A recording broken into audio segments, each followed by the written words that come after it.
అదే RTV app వార్తల్ని క్షణాల్లో చదివే అవకాశం ఉంటుంది. ఒక న్యూస్ పేపర్, ఒక టెలివిజన్ ఛానల్ మీ చేతుల్లో ఎప్పుడూ ఉంటాయి. మేడారం మహాజాతరకు భక్తులు పోటెత్తిరని చెప్పచ్చు. ఇప్పటికే ముందస్తు మొక్కుల నేపథ్యంలో దాదాపు 50 లక్షల మంది ముందస్తుగానే మొక్కులపై చెప్పిన సందర్భం. ఈ రోజు వరకు కూడా దాదాపుగా మేడారం జాతర అయిపోయే వరకు దాదాపు 1,25,00,000 మంది భక్తులు వచ్చే అవకాశం ఉంది. ఏదైతే నిన్న పగిడిద్దరాజు అలాగే గోవిందరాజు సారలమ్మ గద్దెకు చేరడంతో అయితే భక్తుల సంఖ్య భారీగా పెరిగిందని చెప్పచ్చు.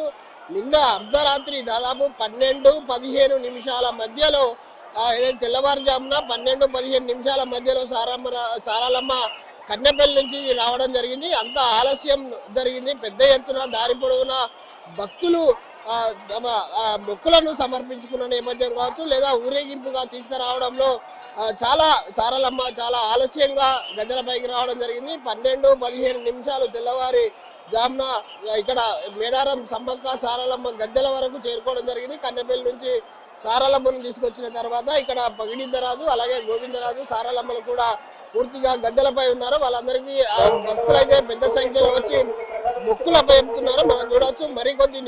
మరికొద్ది గంటల్లోనే ఇక్కడికి కేంద్ర మంత్రి కిషన్ రెడ్డి కూడా ఈ రోజు రానున్నాడు. కిషన్ రెడ్డి రావడానికి పూర్తిగా భారీ బందోబస్తు అయితే ఏర్పాటు చేశారు. రేపు రాష్ట్ర ముఖ్యమంత్రితో పాటు గవర్నర్ తమిళిసై కూడా ఇక్కడికి రానుంది. రేపు పూర్తిగా సమ్మక్క సాయంత్రానికి గద్దెలకు చేరనున్న క్రమంలో ఎల్లుండి మాత్రం రేపు ఏదైతే ఈరోజు సాయంత్రం సమ్మక్క నేరుగా గద్దెలపైకి రానున్న చిలకలగుట్ట నుంచి నేరుగా గద్దెలపైకి రానుంది.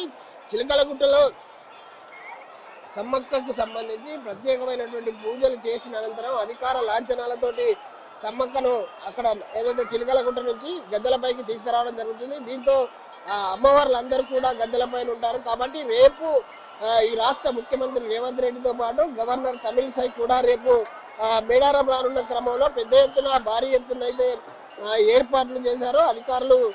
పోలీసు యంత్రాంగం కూడా దాదాపు 30,000 మంది అధికారులు మేడారం జాతరకి బందోబస్తు నిర్వహిస్తారు. దాదాపు 15,000 మంది పోలీసులే కాకుండా ఇతర అధికారులు దాదాపు 15,000 మంది కూడా ఇతర అధికారులు ఇక్కడ ఉన్నారు. చూడొచ్చు. మనం మొత్తంగా చూసుకున్నట్టయితే భక్తులు చాలా వరకు తమ మొక్కులను అప్పచెప్తున్నారు.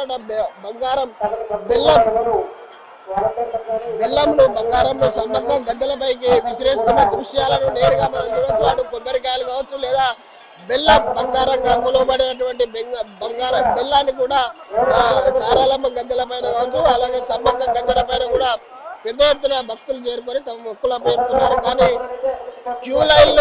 భారీగా క్యూ లైన్లు కావడంతో అయితే ఇక్కడ కూడా ఎలాంటి ఆటంకం రాకుండా పోలీసులు కావచ్చు, ఎండోమెంట్ డిపార్ట్మెంట్లు కావచ్చు, లేదా వివిధ వాలంటీర్స్ కావచ్చు, వీళ్ళంతా కూడా ఇక్కడ కూడా భక్తులకు ఆటంకం కలగకుండా ఏర్పాటు చేశారు. మరికొద్ది గంటల్లోనే ఇక్కడికి కేంద్ర మంత్రి కిషన్ రెడ్డి కూడా రానున్నారు. ఇప్పటికే గద్దెలపై ఉన్నటువంటి సారాలమ్మ గోవిందరాజు పడిగిద్దరాజును భక్తులైతే మొక్కులపై చెప్పుకుంటున్నారు. సాయంత్రానికి సమ్మక్క కూడా గద్దెకు చేరుకోవడం.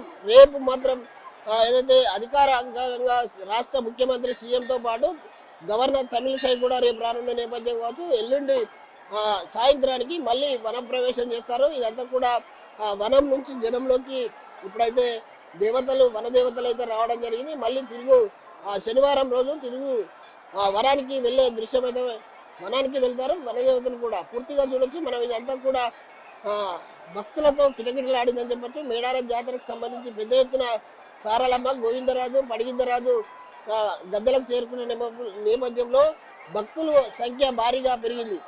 కెమెరామెన్ రాజుతో విద్యాసాగర్, ఆర్టీవీ న్యూస్, మేడారం.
మరిన్ని వీడియోస్ కోసం ఛానల్ ని సబ్స్క్రైబ్ చేయండి, లేటెస్ట్ అప్డేట్స్ కోసం వాట్సాప్ ఛానల్ ని ఫాలో చేయండి అండ్ లింక్ డిస్క్రిప్షన్ లో ఉంది.